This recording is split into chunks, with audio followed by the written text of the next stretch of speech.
So my name is Kaylee. I'm here today with Alicia, and we're going to be talking about time management tips for the GAMSAT. So both while preparing for GAMSAT and also during the GAMSAT itself. So we'll start just by doing some introductions. So my name's Kaylee. I'm a newly graduated doctor from the University of Western Australia. My undergraduate was in biomedical science. I sat the GAMSAT in September of 2017. And obviously that got me into the degree that I just finished. So I'll pass on to Alicia now. Hi everyone, I'm Alicia. I'm just finished my second year of med school. I'm at the University of Queensland, and I also did my undergrad at the University of Queensland. I did a Bachelor of Science majoring in biomedical science, and I sat GAMSAT in March or May of 2020, and that's then applied that year for med school. So that's how I ended up here. Thanks, Alicia. So today we're going to be talking about sort of two different types of time management, as I mentioned earlier. So we'll be talking about the time management leading up to GAMSAT, so basically maximising your study time and balancing GAMSAT study with other responsibilities, as well as time management within the GAMSAT, which means being able to optimise your time. So not necessarily answering every question, but being able to get as many points as you can in the time allocated. And we're going to be talking about strategies for both types of time management.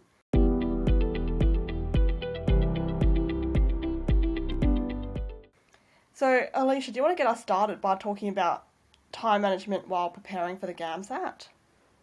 Yeah, so this is a really important topic, and I when I first actually saw that what we were going to be discussing today, I was like, oh my God, this is something I wish someone had spoken to me about a little bit more when I was preparing for GAMSAT, because it is a lot. Um, a lot of people, most people sitting GAMSAT have competing, demands and commitments like family, work, study, and especially if you're still completing your degree, that score matters, and your GPA and your scores do matter. So you don't want to be sort of, you want to be optimizing your time in order to be able to not, give up your whole life to studying GAMSAT. So I think it's important when you first sit down for a GAMSAT study to think about, how much work needs to be done. So have you sat GAMSAT before?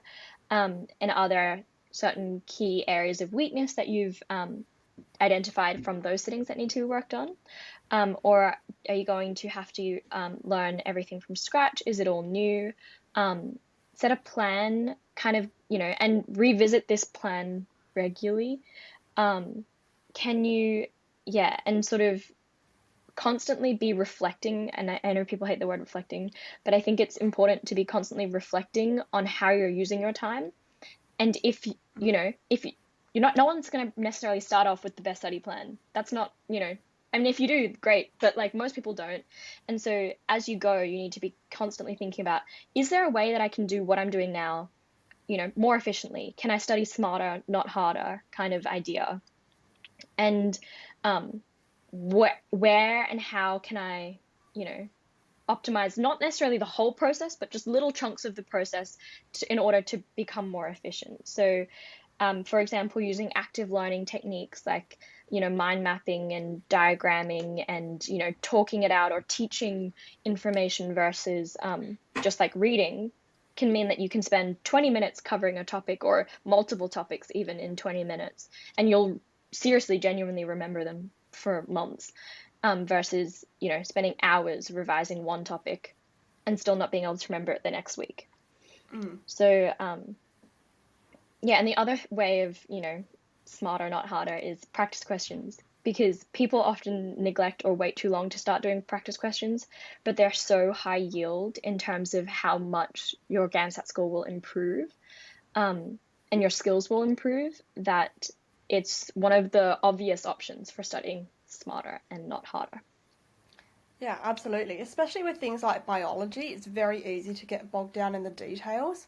But when you do practice questions, you'll realise that it's less about details and more about the broad skills. And then you're spending your time more wisely. You're spending it on the big picture things that actually matter, and not knowing which enzyme which enzyme catalyzes which step in the Krebs cycle, which is not relevant. I have probably learnt and forgotten it a couple times, and will not remember it for the rest of my life. So, but I do remember how to read a graph, and I do remember how to manipulate mathematical equations, which are skills that you need to use over and over and over again in the GAMSAT. Yeah, The and yeah, sorry, Sorry, you go. So that's, reducing the amount of study time required for GAMSAT is obviously a really important way of time managing, because it shrinks the space that GAMSAT will occupy in your life, which, is important for sustainability of study, to make sure that you can sustain your study consistently over a decent amount of time, because sometimes, we're still a few months out from the GAMSAT at the moment. But also another aspect of this is like increasing the amount of time you have for GAMSAT by shrinking not just your GAMSAT study, but let's start thinking about how you might be able to shrink other parts of your life and other commitments that you have. And consider doing this when you're, in the early days of your GAMSAT study. Start thinking about, how you might minimize distractions or other commitments to allow you to fully dedicate yourself, and give it your best shot. Yeah, So this may include things like, reducing your university study load while studying for GAMSAT. And you still need to be on track, so you could consider like playing around with maybe doing a course over the summer, so that way you have less study to do during the semester that you sit GAMSAT. Or if you have electives available, choosing something that's either, easy and won't take up a lot of your time, or overlaps with your GAMSAT study. If you're still in uni and you have the opportunity to take a course on chemistry and you have no chemistry knowledge and you have the opportunity to take a chemistry elective, it would, shrink the amount of space that needs to occupy in your GAMSAT study, because you're kind of already doing it for uni. So, yeah, think about doing things kind of smarter, in terms of your approach to GAMSAT. yeah. And then also, if you've got children, so if you've got supportive family or friends that can look after your kids for an afternoon and to give you a bit more study time, that could be really handy as well. And then if you're juggling a lot of extracurricular activities, you might want to think about which ones actually like matter a lot to you and which ones you'd like to keep versus which ones you don't really find that meaningful, and you would probably do better with having that time to do something else. I'm not telling you to drop all of your extracurricular things, because sometimes, sometimes some of these extra activities are really good to keep us a bit more like well-rounded and balanced and to have a bit of a happier life. Like I do community band, for instance. But if you're doing so many that it's starting to like become difficult to manage, then you'll need to think about what's actually worth keeping. Yeah, it's about that happy balance, because you need a few of these things to be able to work effectively when you are studying GAMSAT. Just because you need to take your mind off it, you need to give your brain a break. You need to have some semblance of happiness to reduce your stress levels, so that way you can logically think. But yeah, as you said, it's kind of that happy balance between having those things, but then not having so many of these things that you have no time to study for GAMSAT. And I think finding that happy balance is a lot about planning. Think about, okay, what are my commitments? When are they? When can I realistically make time for GAMSAT? Because if you're getting home from a 12-hour day at like 9 p.m. and you're like, I'm going to do a practice exam tonight, you're probably not. It's not sustainable, and that's not the appropriate place to fit GAMSAT in your life. So you need to be thinking about, when can I realistically have the energy, focus, and time to do GAMSAT study, and how can I fit that into my life? And that takes planning, like not a lot, but just a little bit, and it goes a long way. Yeah, one way I like to think about it is to think of like the quality of time. Um, so for me, the way I look at it is high quality time would be a decent chunk of time where you can just sit down and study uninterrupted. So during this sort of period of time, you might be able to take on something a bit more meaty, like learning new material or doing a full length practice paper. On the other hand, you've got low quality time, which is time when you're not really doing anything productive, but you also can't sit down and study. So examples would include waiting in line and taking public transport. So even though you can't do proper study in these settings, you might be able to use this time to augment your usual study. So you might do some flashcards while you're waiting in the line, or you might listen to podcasts about topical ethical issues while you're driving. And then in the middle, you've got chunks of time where you can sit down and study, but perhaps it might not be very optimal because there might be surrounding noise or relatively short length of time. So this might be between classes at uni, or if you're studying at home and you've got kids who might interrupt you. So while it's sort of not as good as high quality time, so you won't really be able to do a full length practice paper, and it will probably be a bit more difficult to learn something completely new. It's still a good time to review and do a few practice questions. So that might help you to identify the times in your week when it's more or less realistic to be doing your study. Yeah, and kind of combining some of these things that we're talking about. Like because when I said earlier, like increasing the amount of time that you have, I think kind of using that framework that you just described as well, consider out ways that you can shift low quality time into medium quality time. Or is there a way or a strategy that you could, shift medium quality time into high quality time? Like say, oh, I have this break every week at uni where I would normally have medium quality time, but maybe I can book out a room every week at the library to make sure that that can be quiet, uninterrupted, high quality time.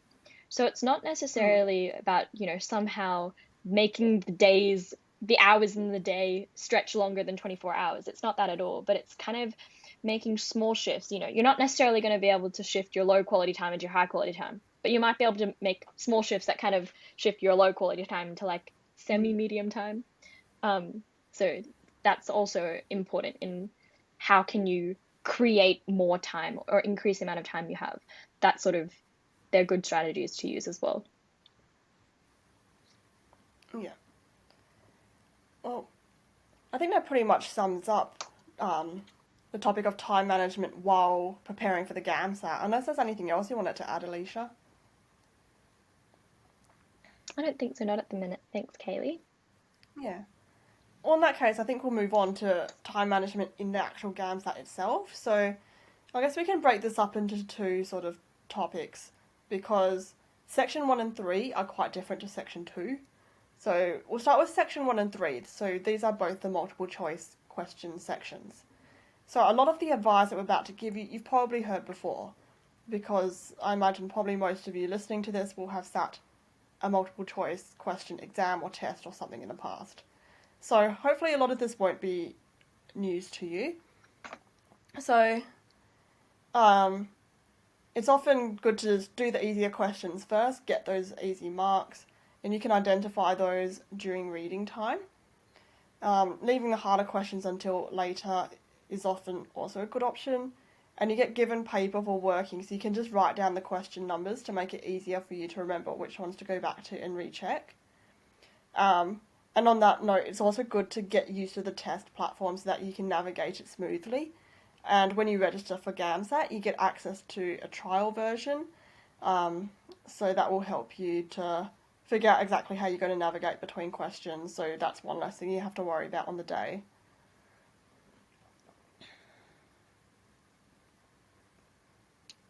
Yeah, and on the day as well, it's really important not to get hung up on answering every question properly. So don't leave any questions blank because you're not going to get marks. You're not going to lose marks for getting them wrong. So there's no negative Mm. marking. So even if you have, say, if you keep your eye on the clock, and if you get to the last like 3 minutes and there's quite a few questions you have to go, just like put something down. Whatever you want down, put an answer down. There's a 25% chance if you're getting it right. But as well, like as you're moving through the test, if you have like 30 set questions left to go, the chances are in those 30 questions, you're going to find a couple questions that you can answer really confidently. So if you're going to waste 10 minutes, on one question that you can't get the right answer to, you could be losing time that, that could be used to answer one of those other questions really confidently and for sure get a couple right answers. So I think playing around with how you do this is really important. I like to think about it as like layering your exam, and like, you can do the easy questions first and then the medium questions and then the hard questions, and how you like to layer the exam question taking is kind of up to you. But yeah, and then you can split it into like questions that need a lot of calculation that, maybe you just guesstimate at first and then you come back and calculate. Or maybe you go, I'm really confident in these subjects, so I'm going to do these ones first and then come back and do the other ones. However you want to layer the exam, you can, play around with that at your own will. But I just think that layering the GAMSAT makes the most sense because it just allows you to get an answer for every question from pretty early on in the exam. And then just get slowly over time more confident in your answers as you continue to do the exam, if that sort of makes sense. Yeah. Thanks for that explanation, Alicia. And one of the good And things about practice is doing important. Yeah, absolutely. Practice questions are absolutely important because that's when you get to actually get a feel for what strategies work for you. So if you do lots of practice questions,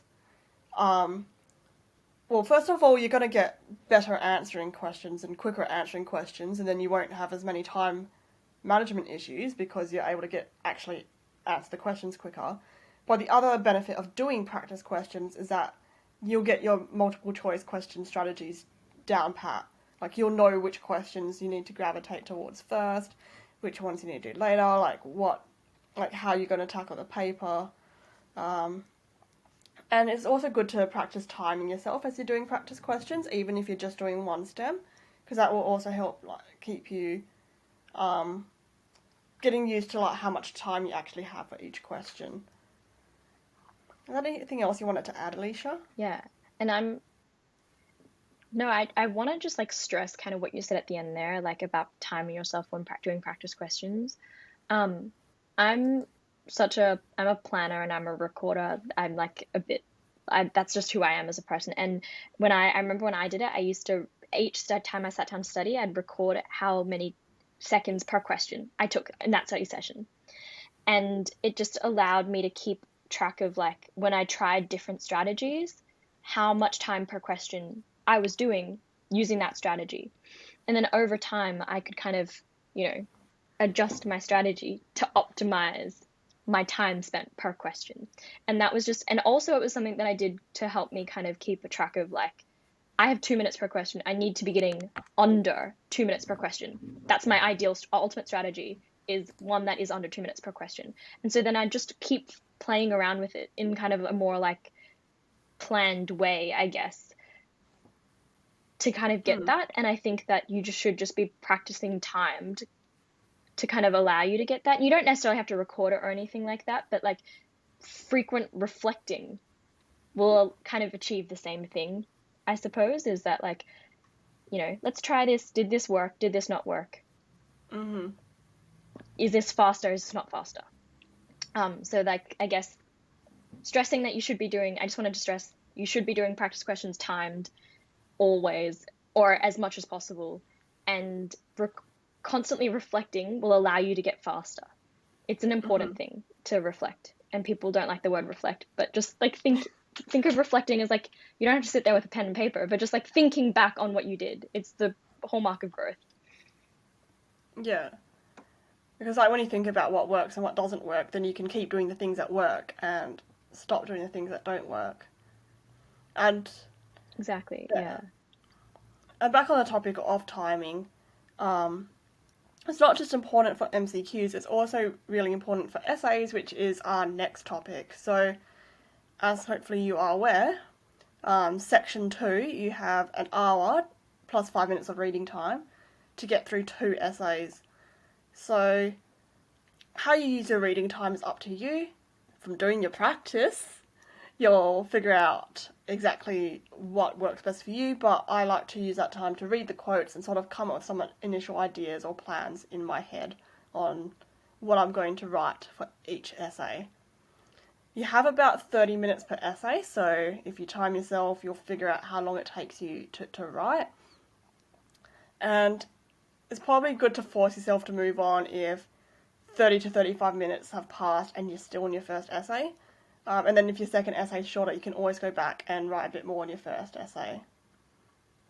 And again, with the practice and figuring out how you work best, some people work more efficiently if they spend that first 5 minutes per essay to formulating a really good plan and detailed plan before they start to write. And some people work more efficiently with a basic plan that they flesh out as they write. So it's really important to figure out what works for you and what doesn't work for you. Is there anything else that you wanted to add to that, Alicia? No, I think that's a really good kind of summary in like what to expect and how to like move through section 2. And kind of as with, multi-choice questions, you're going to hate the word practice, but I'm going to say practice. And that's just because like I don't think, depending on what you studied before and what kind of exams you've done before, a lot of science exams don't require you to do copious amounts of writing in short amounts of time like that. And definitely in high school, you're never expected to write, 2 essays in 1 hour. It's not a skill many people sitting GAMSAT are exposed to. And if you're lucky enough to come from a humanities background, you might have been.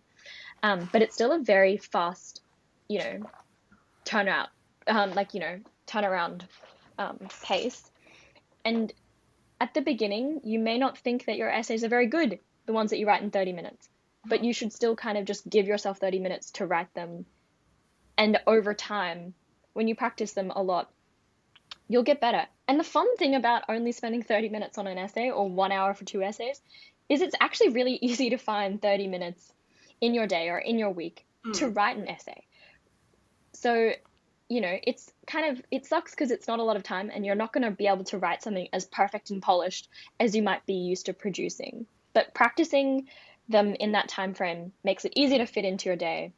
It helps you, as you said, figure out what works for you, try different strategies, and you just get faster so quickly because it's just such a weird skill that at first you might be really bad at it, but you just kind of get 6 essays in and you're just like, oh, I can do this. And I kind of have figured out the ropes now, I just need to practice.